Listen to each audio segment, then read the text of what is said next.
All right, friends, hello. Welcome to day 3 of my Gallery Blooms class to go. I'm so excited to share these cards with you. Today's card is a stunner. You're going to love today's card. I cannot wait to share it with you.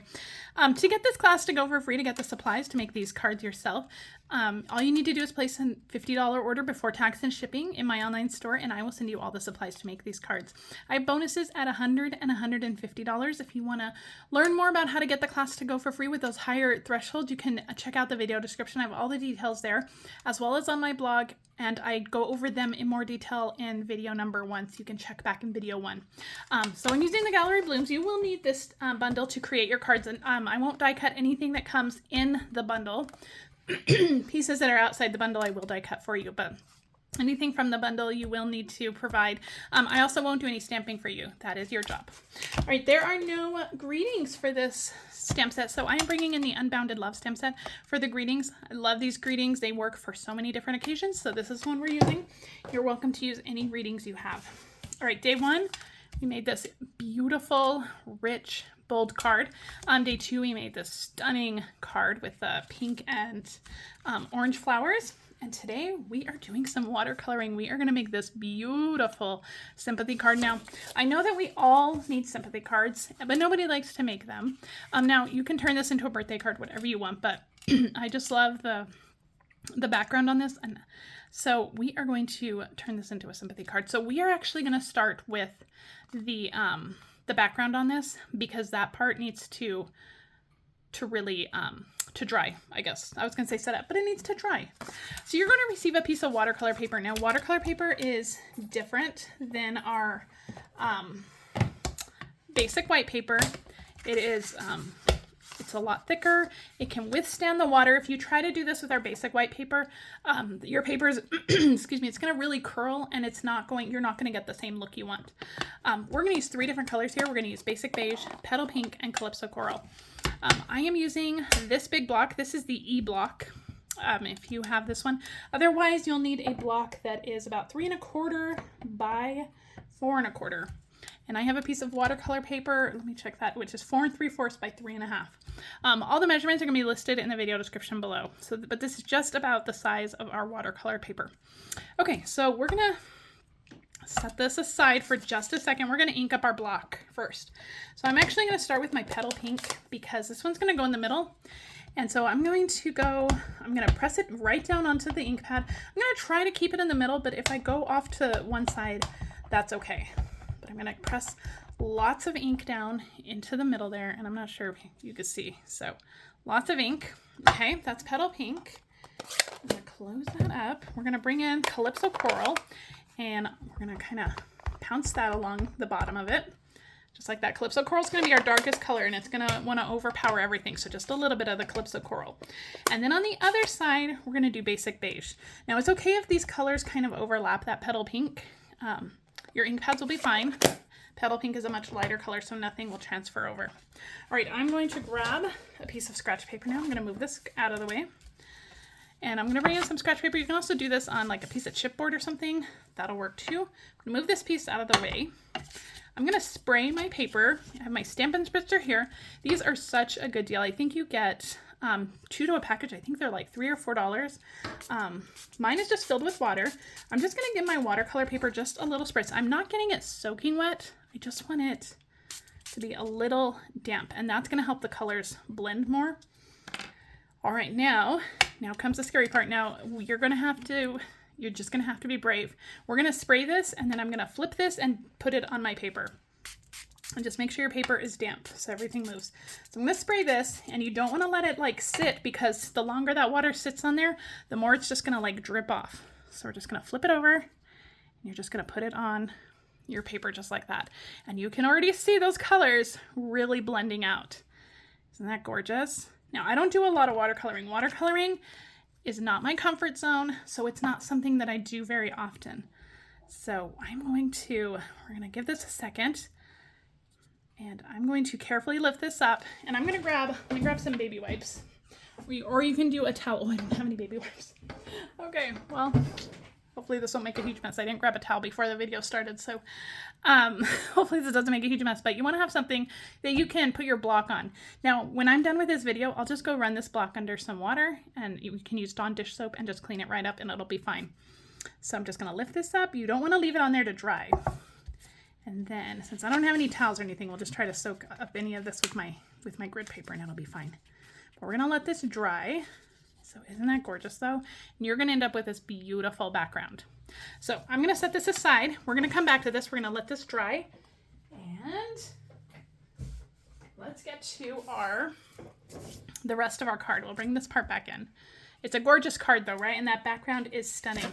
So as you're watching this video, you can start thinking about other colors that would work well in this kind of ombre look. It's just gorgeous. Now this one, I didn't use as much water, so you'll see on this one, my block is a little bit more defined on here.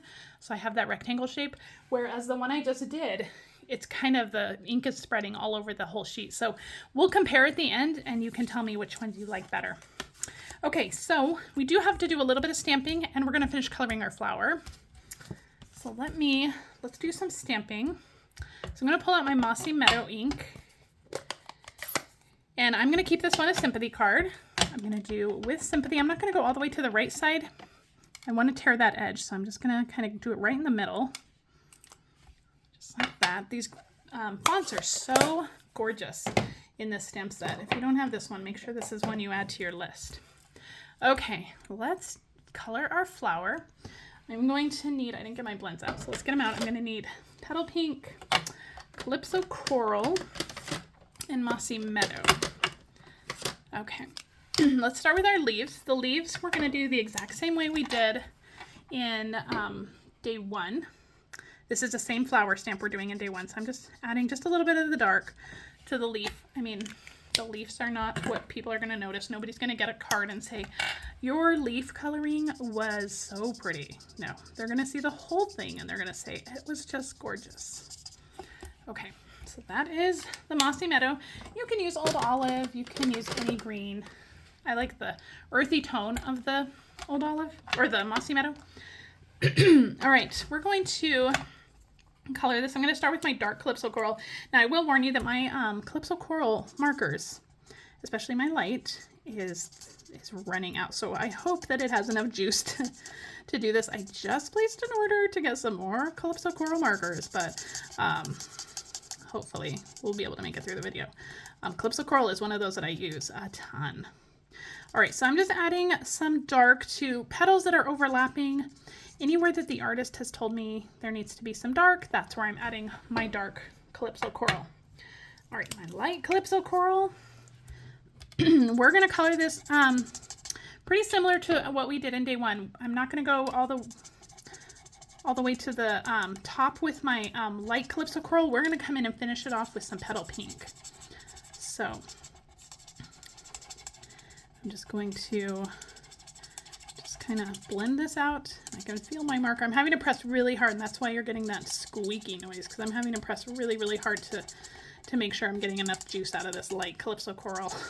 But all right, let's come in with our dark Petal Pink. And I am just going to just finish blending all of that out. And we'll just finish coloring that flower. And again, I'm not being too precise. I'm being pretty messy. I like to think that when I color flowers, I'm a much messier colorer than when I'm coloring like an animal or a person.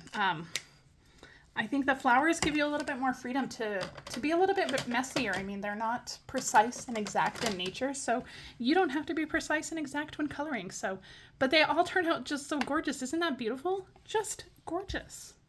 They all turn out gorgeous. All right, let's come back to let me grab that watercolor piece.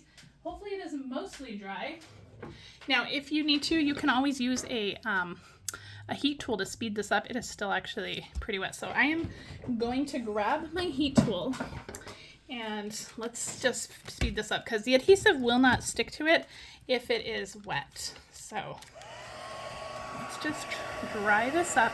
We've already gotten those beautiful watercolor lines at this point. So at this point, we're really just trying to dry it.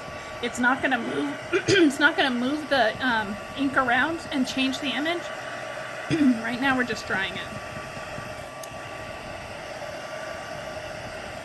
And you can see that the paper, it's still stood up because it's watercolor paper and it's made to withstand all that water. If you had done this same technique to basic white paper, it basically would have fallen apart. Okay, we are mostly dry. Let's give it a couple more seconds and we're there. Okay, let's get that heat tool out of the way. Perfect. So isn't that gorgeous though? And so you can see the difference here. So I had a lot less water up here, so you can actually see some of like the ink notes and stuff.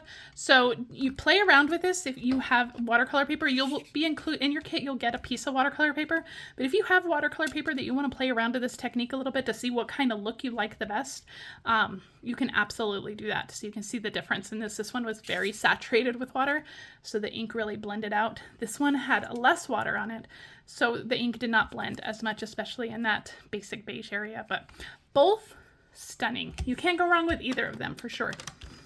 All right, I'm gonna grab my Mossy Meadow Stampin' Blend again, and I'm just going to do just a little bit of like splattering just on the background like that. And we are ready to start assembling. So I'm going to, oh, hello. My Stampin' Seal is going to not play with the watercolor paper. All right, we're going to use some liquid glue. It'll be fine. Sometimes Stampin' Seal with some specialty papers just doesn't want to work as well, and that's okay. It's a little bit temperamental, but that's okay. All right. I have a piece of Calypso Coral here that this is going to get mounted right onto. Liquid glue is probably better for this anyway, because the watercolor paper is so textured and thick that liquid glue is it's a good job for liquid glue. Okay. Beautiful. It's just a stunning. So this, I've brainstormed a lot of different colors that you could do this with, and I just loved, when I settled on the Calypso Coral Petal Pink Basic Beige combo, I just love that. All right, you'll have a piece of DSP in your kit. I love like the painted texture on this DSP. I just tore the edge off just to kind of mimic the look of the greeting that we're going to do here. This one's going to go, let's get this onto our card base. It's going to go all the way on our card base. Oh. All right, Stampin' Seal Plus. We're going to play nice, okay? To talk nice to it. I have a love-hate relationship with Stampin' Seal Plus. I do love it, but when it gets a little bit temperamental like that, you know, I could do without it. All right, I'm gonna put that DSP just right on the bottom, just like that, and we're gonna grab our dimensionals, which got buried by ink pads. And I'm going to put dimensionals on here. All right. This will go right toward the left side of our card. Beautiful, right? I mean, who wouldn't want to receive this card? All right, now I'm going to tear the greeting just a little bit on the right side, and we'll put this on with dimensionals as well. I'm going to tuck the left side of the greeting under the stem of the flower, so just like that. Actually, I'm going to go, well, no, we'll go here. That's good. I wanted to go a little bit higher, but I think I put my flower higher up on my card. But wow, stunning, right? All right, let's finish it up with some foil gems. Every time I do watercoloring and it's successful like this, I think, oh, I'm going to do more watercoloring. But, you know, watercoloring I think is very intimidating. And so I get very intimidated with watercoloring, but it is such a gorgeous technique. So I hope you guys give this a try. I hope you love this card. Let me know if some color combinations you would use. I would love to give those a try as well, but I hope you give this, you know, ink block watercolor technique a try. Really love it. If you have any questions, go ahead and leave them in the comments. If you want to get this class to go, make sure that you are placing your order in my online store of at least $50 before tax and shipping by August 30th to get the class kit to go. If you like this card, give me a thumbs up and make sure to subscribe to my channel so you never miss a video. I'll see you guys tomorrow for our final card of the Gallery Blooms class to go. Bye.